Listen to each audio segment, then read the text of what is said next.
This is CBS. In the news tonight, another cougar sighting, but so far no cougar caught. And a forest fire burns tonight near Enumclaw. A U.S. jet is fired at near Korea, and Voyager 2 appears to be back in business. We'll have those stories and more next on Eyewitness News Update.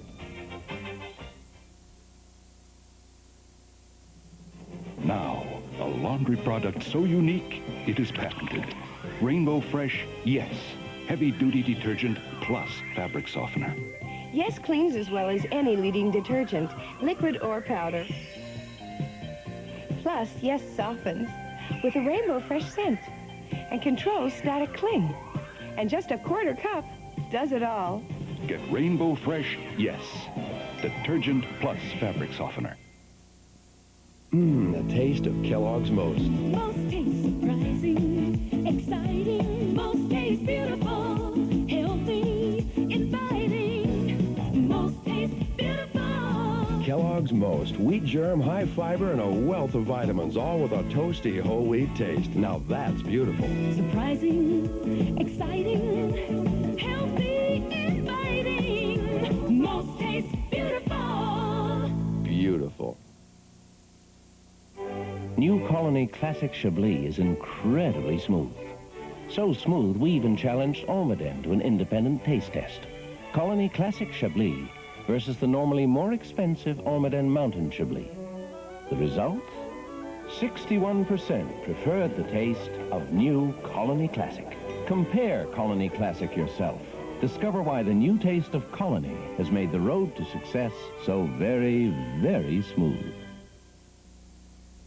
Showbiz Bird Stars Thursday. Channel 7, Seattle, the news specialist.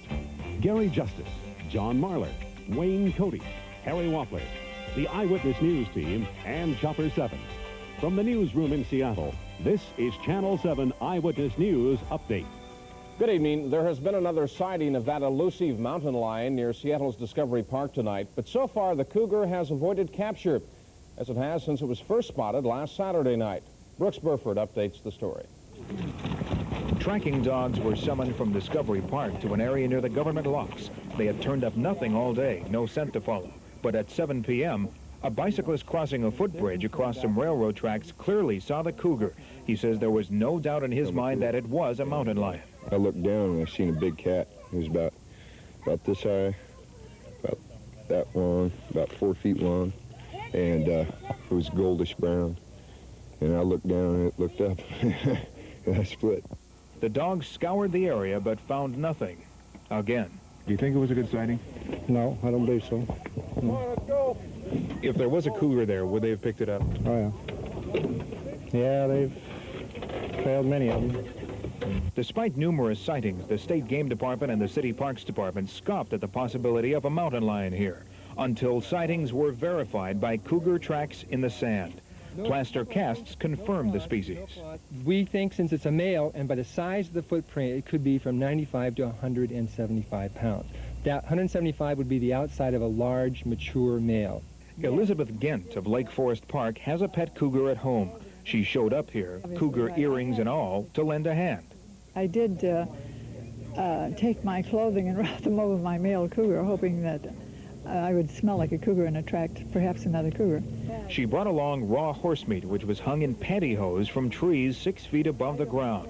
A lamb carcass was also placed in the park as bait.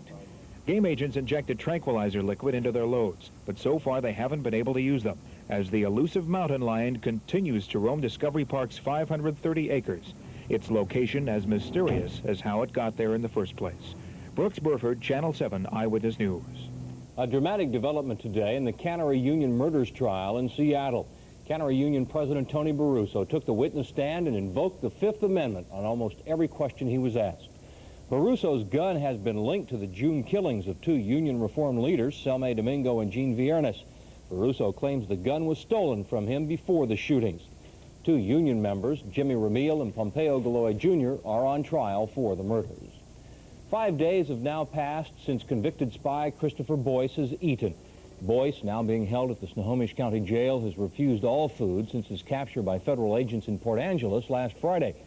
A chief deputy U.S. Marshal says he thinks that Boyce is taking part in an old habit of fasting. The Boyce's attorney, William Doherty, says the former fugitive is attempting to starve himself to death. The Pentagon tonight has another shooting incident on its hands. This one involves a U.S. military reconnaissance plane and a North Korean surface-to-air missile. We have a report just in from CBS News.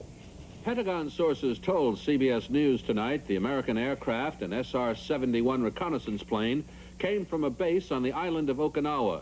These sources would not say why the aircraft, codenamed the Blackbird, was flying near North Korea, but they did confirm that the high-flying SR-71 is frequently used for spy missions.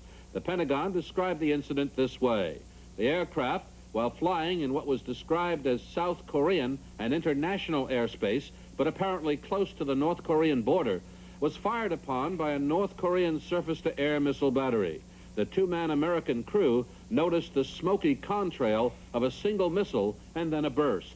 The missile apparently exploded several miles from the spy plane and posed no danger to the crew. The aircraft returned to its base unscathed. In California, President Reagan was told of the incident during his regular morning national security briefing and later was given a full report by Defense Secretary Caspar Weinberger during their meeting on the budget and other matters. The Pentagon said there have been no similar incidents in the past. The United States may lodge a protest with North Korea over the incident. Ike Pappas, CBS News, Washington. Ironically, defense spending was the topic of discussion today among President Reagan and his top economic advisors. They are trying to find ways to cut the nation's military spending. Gary? Well, John, the aerial assault on the Mediterranean fruit fly tonight expanded to Los Angeles County. Helicopters are at this hour spraying an area 20 miles east of Los Angeles with pesticide. That's where several fertile fruit flies were found earlier this week. Meantime, the med fly has reared its head in another part of California, this time in Oakland. A fertile female fly with 70 mature eggs was found tonight in a citrus tree trap. Pesticide spraying in that area is scheduled to begin tomorrow night. Meanwhile, spraying could begin sometime tomorrow in Skamania County in southern Washington against a relative of the med fly, the apple maggot fly. 3 of them were found in the town of Stevenson a couple of weeks ago, and it's feared that they will spread to nearby orchards. The spraying will start as soon as Governor Spellman gives the okay. And among the stories still to come tonight on Eyewitness News Update, more of our Probe 7 investigation into the practices of unlicensed mental health counselors. There is a Mount St. Helens eruption warning tonight, and some people